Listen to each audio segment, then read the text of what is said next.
ndini ndoitwawo Matambanadzo weku Naiza boom. I myself am a role model, ndo specialize mu acting, mu filming, mu collaborations. Ndauya kuzochemawo baba Nicholas Zachariah. I understand that he's a pioneer himself. He invented a lot of music that is being listened to today in our everyday lives. And vakabatsirawo vanhu vakawandisa nema messages avo avaimba music yavo. Until today, as you can see, pane vanhu vakawandisa vauya kuzospreadawo love nekushare memories avairarama nawo. For my own understanding, of course togona kutanga nefamily yavo vanhu vangatori padhuze nawo ndivanogona kunyanya kurwadziwa the most, but also from my understanding ndotoziva kuti his music and his career will surpass decades and decades, even generations kumberi uko. I understand kuti Africa yese inogona kunge ichitorwadziwa the loss ya baba Zachariah. Sezvamamenshina mukoma isusu we are in the third generation in the art industry. Zvatinoita isusu takatozvitora kubva kumashure, especially for maartists anga turi kumashure akatotangawo nezveart. And we also know kuti isusu sevanhu vari muart industry tichato spreadawo message yacho sezvo tatatora zvinhu kubva kumashure toziva kuti zviripo zvatichatosiyawo isusu, zvatichatosiyirawo vamwe vachatoteerawo isusu.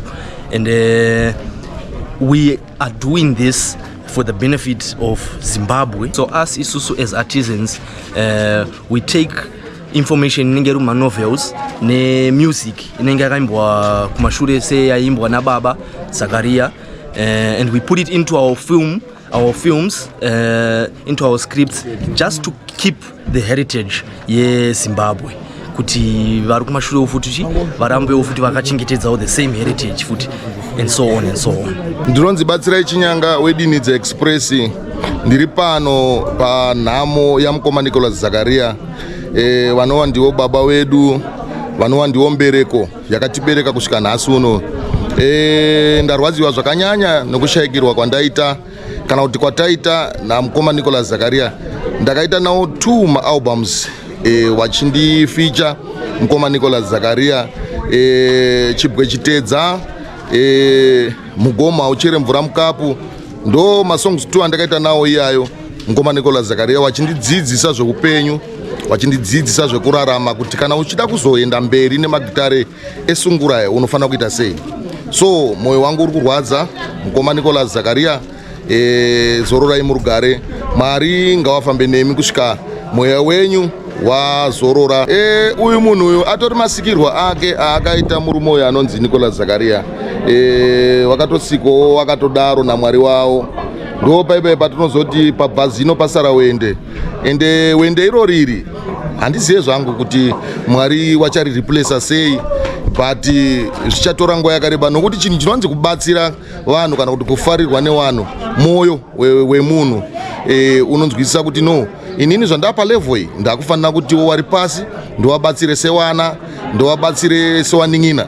So moyo wangoona mudhara Nicholas Zachariah, tisingatedzere vanhu vari kungoti mudharanga kanaka, mudharanga kanaka. Inini ndiri kurevesa zvinhu izvi because ndinazvo zvinobatika zvandakabatsirwa namukoma Nicholas Zachariah. Inini ndiri kuti zvinhu zvandakatodzidziswa namukoma Nicholas Zachariah ndo zvandakabatana nazvo, ndo zvichandiraramisa kusvika ndasvika kunofanira kunge kuchisvikwa. Ndingatoti tarasikirwa zvikuru because vashoma vanhu vakaita semurume yeatisiyawe, ende rudo rwavo ndofunga vazhinji munotonyatsaona kuti vanhu vakabva mumaoko mavo chaucha havaverengeke, vakatowanda. Murume anga nomwe mwoyo wekuti vashoma vanhu zvekuti ipapa pamashozi ekupedzisira patikambodai takatomboda kuti wakati nin'ina ngatimbofamba tipo tenderera tichidai but nekuda kweurwere manje ndo zvinhu zvakatozvikanganisa. Ende taitofanira kutoita collab, tine songa taifanira kuita se kutorekodha vachiti kana ndasimba tichiita se pane zvekuda kuti ndiite newe tase. Saka inini ndoti ndakwatikana zvakanyanya still nekuti inini kubva ndiri kudiki, kubva ndiri kuprimary kuzvosvika pandiri panapa, Kia Maboys ndoendaiteerera ende masuku akawanda. Ndosaka muchiona kuti pamwe pacho pavatoiridza kuti ndaingoenda pastage zvina practice ndaitozoti song iyi inofamba so because ndiwo music yandikakura ndichiteerera. Tikatoti isusu hatisi tega tarasikirwa isu magitari. Ndofunga ndikangoti Africa yese nekuti music yavo yaitonetsa unana Malawi, unana Botswana, Zambia kwese uko. Saka tikamboti tisitega tarasikirwa nemunhu wangu.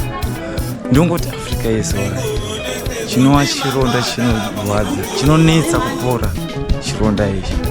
Kati ndinoti ini ariko kumusoro kudenga uko ngavavatambirwa nemaoko maviri nebasa ravakabata pano nezvatikadzidza mavari izvozvo kuti musiki kudi avatambirawo mavaiso panzvimbo yekuti vanonzwa mhepo chinzi.